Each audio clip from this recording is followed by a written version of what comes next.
Doctor पीके सिंघल साहब, आपकी कई भविष्यवाणियां पिछले दिनों सही होती रही है और यूपी के चुनाव में भी आपने ये क्लियर कर दिया था। वैसा को अनुमान ही सही थी, लेकिन आपने क्लियर कर दिया था कि 170-72 के आसपास, 270-72 के आसपास बीजेपी रहेगी। तो ये किस तरह से आपकी गणना का प्रतिफल था या आपने अनुमान लगाया था? भव्य भारत के सभी दर्शकों को मेरा सादर प्रणाम। देखिए, ऐसा था कि हमने जो है काफ़ी ग्राउंड लेवल पर मैंने काफ़ी सारी वर्चुअल रैली की थी और इवन पूरे उत्तर प्रदेश में हमारा नेटवर्क है। काफ़ी सारे लोग जो ग्राउंड पे काम करते हैं उससे मेरा सीधा संबंध है, तो मैं बीच बीच में उनसे मेरी बातचीत होती रहती थी। तो जो बातचीत में जो मुझे पता, मैंने पहले और दूसरे फेज़ में भी लोगों को बताया था। जब लोग कहते थे कि भाई 140-42 सीट हैं, इसमें से तो बीजेपी को 25-26 मिलेंगी, तब भी मैंने कहा था कि भाई 95 सीट मिलेंगी आपको। वो मैंने इसलिए कहा था कि जो ग्राउंड लेवल पे जो मैंने बात की और जो ग्राउंड लेवल का जो मुझे अनुभव था वो ये था कि जो लोग थे वो योगी और मोदी जी की सरकार से खुश हैं, लेकिन वो साइलेंट हैं।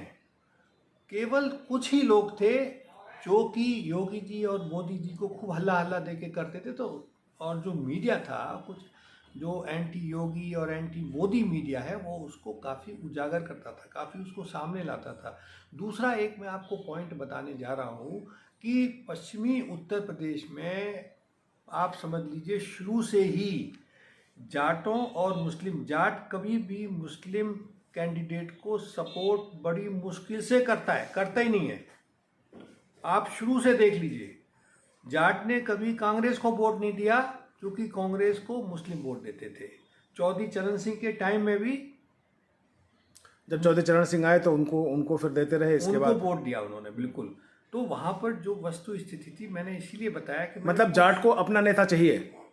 बिल्कुल जाट को अपना नेता चाहिए। और चूंकि भारतीय जनता पार्टी जो काम कर रही थी, जो योगी जी जो काम कर रहे थे, आप देखिए योगी जी ने जो भी काम किया वहाँ पर बहुत अच्छा काम किया है। ऐसा नहीं है कि उन्होंने, आप अगर देखिए इंफ्रास्ट्रक्चर में, और चूंकि केंद्र सरकार और योगी जी की सरकार, जिसको वो डबल इंजन की सरकार बोलते थे, वहाँ पे इंफ्रास्ट्रक्चर बहुत अच्छा हो गया। आज आप दिल्ली से मुजफ्फरनगर, सहारनपुर, देहरादून कितनी जल्दी पहुँच जाते हैं। नहीं तो आज से अगर 5-6 साल पहले देखें तो गड्ढे गड्ढे होते थे। सर, आज हम विकास पे नहीं जाएंगे, आज हम सिर्फ उन मुद्दों पे जाएंगे जो एक अनुमान के तौर पे या चाहे एक फोकस करे कि चुनाव कैसे जीता गया।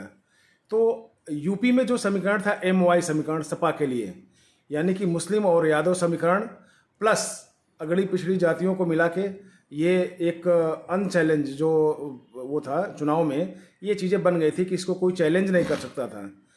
लेकिन MY समीकरण को MY समीकरण ने ही मात दिया इस बार, अगर देखा जाए तो, या मात देती आ रही है पिछले कई सालों से, मतलब चौका मार दिया इन्होंने। तो MY समीकरण यानी कि मोदी योगी समीकरण का क्या कॉम्बिनेशन है इसमें? देखिए, अगर आप देखें ये जो MY कॉम्बिनेशन की जो बात आप करते हैं, ये जब विश्वनाथ प्रताप सिंह जी 90s में जब उन्होंने ये मंडल कमीशन किया, उसके बाद ये शुरू हुआ कि ये कुछ लोग जैसे मुलायम सिंह ने, उधर बसपा में मायावती जी ने, तो इन्होंने क्या किया कि मुसलमान और यादव, चूँकि मुलायम सिंह यादव खुद यादव थे, यादव उनके पीछे आ गए। मुसलमान जो था वो कांग्रेस से नाराज़ हो गया, क्योंकि कुछ ऐसी स्थिति आई कि भाई जो बाबरी मस्जिद के चक्कर में, और थोड़ा सा जो राजीव गांधी ने जो राम मंदिर में कुछ दरवाज़ा मूर्तियाँ खुलवाई थी, तो मुस्लिम वर्ग नाराज़ हो गया। तो इन्होंने क्या किया कि यूपी में मुस्लिम और यादव, दूसरी तरफ मायावती ने दलित प्लस मुस्लिम प्लस इनको कुछ थोड़े थोड़े से बैकवर्ड मिल गए, प्लस कांग्रेस थी, उधर बीजेपी भी उभार कर रही थी। तो जो उस समय जो लड़ाई होती थी वो समझ लीजिए 4 पार्टियां थी उस समय। और अगर आप देखें शुरू से, तो मायावती और अखिलेश यादव, सॉरी मुलायम सिंह यादव का जो वोट परसेंटेज 30-31% रहता था, वो जीत जाते थे। जिसका 30-31% आता था वो जीत जाता था, और जिसका उससे कम हुआ वो हार गया। अगर आप देखें 90 से लेके 2017 तक यही चलता रहा। कि एक बार मायावती आई, एक बार मुलायम सिंह आया, एक बार मायावती, एक बार मुलायम, और उनका वोट परसेंटेज 30% के आसपास जो जीतता था उसका रहता था। लेकिन क्या हुआ इधर, जब से मोदी जी आए और मोदी जी ने जो जिस तरह से प्रचार किया और मोदी जी ने जिस तरह से जो सनातन संस्कृति के, जो हिंदू धर्म के, चूंकि देखिए भारतवर्ष का जो मूल धर्म तो हिंदू ही है, तो जो लोग हिंदू मूल को मानने वाले लोग थे उनको उन्होंने जागृत किया मोदी जी ने। अब वो मोदी जी मंदिर जाते थे, मंदिर में आप माला पहन रहे हैं भगवान का, तो उसको लाखों लोग देख रहे हैं, तो वो जो सनातन संस्कृति के प्रति जो उन्होंने आस्था को जागृत किया, और उन्होंने जो पिछड़ा वर्ग और जो आरक्षण, जो दलित है, जो पिछड़े हैं, उनके लिए काम किया, उन्होंने महिलाओं के लिए काम किया। तो यहाँ पे मुझे लगता है कि दो फैक्टर काम कर रहा है, जैसा आपने कहा। तो मैं ये कहना चाहूँगा, मायावती का उदय ही कांग्रेस का पतन था और सपा को डवाडोल करने वाली स्थिति थी, और मोदी का जो अभ्युदय था, मोदी का यूपी में आना, ये क्या ऐसा फैक्टर हो गया कि इन सभी पे भारी पड़ने लगा? देखिए ऐसा है, आप ये कहें कि बसपा और सपा का आना कांग्रेस का पतन हुआ, ठीक है। कांग्रेस का जो, देखिए पहले तो कांग्रेस ही कांग्रेस होती थी, जो दूसरी जनसंघ पार्टी रहती थी तो वो बड़ी कमज़ोर मानी जाती थी। तो अब क्या हुआ कि 90s के बाद से कांग्रेस के विरुद्ध सपा आ गई, बसपा आ गई, उभरती बीजेपी आ गई, भारतीय जनता पार्टी।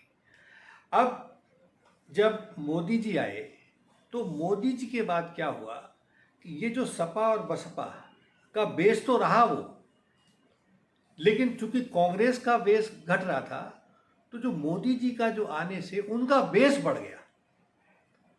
भाई मोदी जी को आप देखें 2014 में भी करीब 40% के करीब वोट मिला वहाँ पे, 2017 में भी ऐसे ही मिला, 2019 में भी ऐसे ही मिला, और अभी 2022 में देखें तब भी उनको 40% करीब मिला है। तो उनको क्या हुआ कि बीजेपी का वोट परसेंटेज बढ़ गया, चूंकि एक जो वर्ग है, जो पिछड़ा वर्ग है, जो महिलाएं हैं, ठीक है। इवन मुझे तो लगता है, जो मैंने कुछ आपको मैं बताता हूँ, एक पत्रकार हैं असरार जी, असरार खान एक पत्रकार हैं, पहले जनसत्ता में होते थे, आजकल वो अपना छोड़ के वहीं सुल्तानपुर के आसपास उन्होंने अपना एक घर बना लिया है अच्छा सा।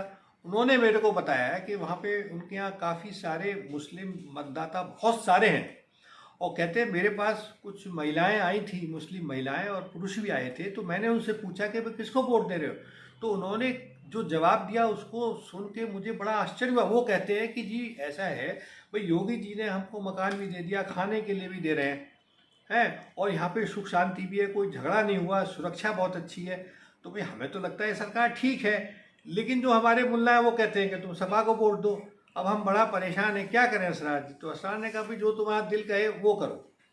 तो मुझे लगता है कि ऐसी हालत में जब दिल पे बात आती है तो उस समय बीजेपी की याद आती है। ऐसी बहुत सी मुस्लिम महिला, मुझे नहीं पता, लेकिन मेरे को जो लगता है, क्योंकि अगर आप देखें 5th और 6th पेज में महिलाओं का जो वोट परसेंटेज है वो ज़्यादा रहा पुरुषों से। और अगर आप देखें शुरू से भी हिस्ट्री देख लीजिए आप, 90s के बाद से महिला वोट जिस पार्टी को ज़्यादा मिली हैं उसी की जीत हुई है। 2012 तक महिलाओं का वोट करीब 32% से ज़्यादा सपा को या बसपा को जाता था, लेकिन 2014 से महिलाओं का जो वोट था वो करीब 35% से ज़्यादा रहा है हमेशा भारतीय जनता पार्टी को। तो एक ये बहुत बड़ा कारण है कि महिलाएं, दलित और जो पिछड़े हैं वो काफ़ी संख्या में बीजेपी की तरफ आकर्षित हुए हैं। सर ये एक बहुत बड़ा कारण है। एक सवाल है आपसे और, कि बीजेपी में दो मौर्य हुआ करते थे, दो, एक तो खैर स्थिर रहे लेकिन एक और माइग्रेट होकर आते रहे और जाते रहे। उनका नाम है स्वामी प्रसाद मौर्य और केशव प्रसाद मौर्य, एक सरकार के अंदर और एक सरकार के ऐन मौके पे, चुनाव के पहले सरकार से बाहर। दोनों का जो व्यू था या जो निशाना था वो योगी ही थे, योगी जी थे, मुख्यमंत्री थे अभी। तो आज दोनों की स्थितियां जो है वो कहीं मुंह दिखाने लायक नहीं रही है। तो इस समीकरण को या इस हार को आप किस नज़रिए से देख रहे हैं? देखिए आपको मैं एक चीज़ बताना चाहता हूँ कि जो नेता अपने जाति के आधार पे समझते थे कि हम जीतेंगे, मोदी जी के आने के बाद से उनकी शक्ति कम हुई है।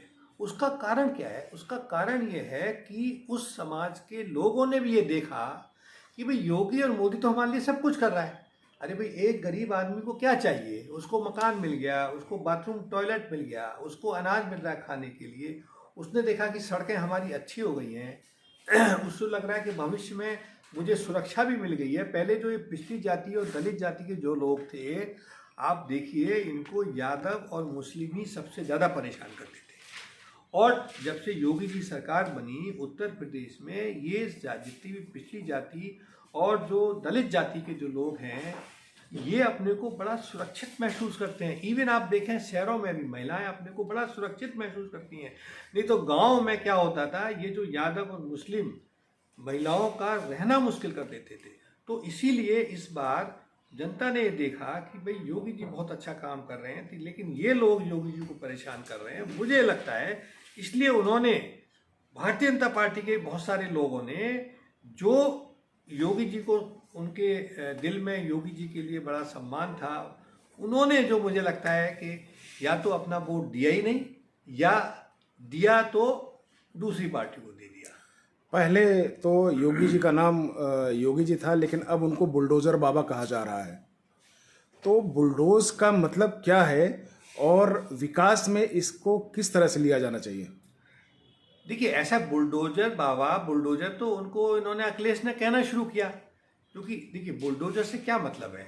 आप देखिए उत्तर प्रदेश में है, मैं आपको नोएडा में हर जितने भी ये जो बदमाश किस्म के जो भूमि माफिया होते हैं, इन्होंने सरकार की हजारों एकड़ जमीन कब्जा करके उस पर किसी ने अपना कॉमर्शियल कॉम्प्लेक्स बना लिया, किसी ने नहीं, बाबा ने कहा है, बाबा ने कह दिया फिर कि हमारा बुलडोजर रिपेयर होके आ गया है, ये बिल्कुल जारी ठीक रहेगा। है। मेरी पूरी बात मैं आपको बता रहा हूँ, वही मैं चीज़ एक्सप्लेन कर रहा हूँ कि इन्होंने, भूमाफियाओं ने सारा बनाया है। तो इसको उन्होंने, जो योगी जी ने, ये सारे जो भी अनऑथराइज सरकारी जमीन पे लोगों ने बना रखे थे, उनको, जिसने बना रखे थे, जो भी भूमाफिया था, वो चाहे हिंदू हो चाहे मुस्लिम हो, कोई किसी जाति का, उस सबको उन्होंने, अब गिराएंगे, सिर्फ बुलडोजर ही लगता है गिराने के लिए, तो बुलडोजर से गिरा दिया उसको।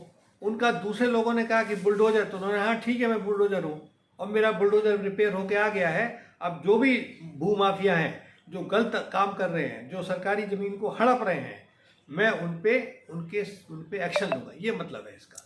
5 साल में योगी जी को और 5 साल का टाइम मिल गया। 5 साल में क्या देख रहे हैं कि यूपी किस तरह का यूपी बनने वाला है? देखिए, आपको मैं एक चीज़ में बताना चाहता हूँ। मैं नोएडा में रहता हूँ, ठीक है। नोएडा में और ग्रेटर नोएडा 2020 के बाद जितनी इंडस्ट्री आनी थी 2020 तक आ गई। 2020 के बाद वहाँ पे कोई भी बड़ा इंडस्ट्रियलिस्ट नहीं आया। क्यों नहीं आया?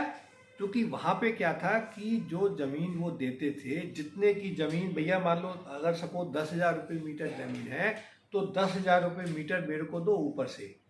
तो जो बड़ी बड़ी इंडस्ट्री वाला क्यों पैसे देगा भाई?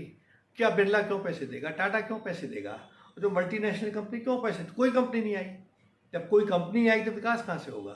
है। तो अभी आप देखिए कि योगी जी के आने के बाद से उस यमुना एक्सप्रेस वे पर, अब देखिए पूरा यमुना एक्सप्रेस वे बन गया है, Noida greater Noida express way बन गया है, कितनी सारी मल्टीनेशनल कंपनियां आ रही हैं।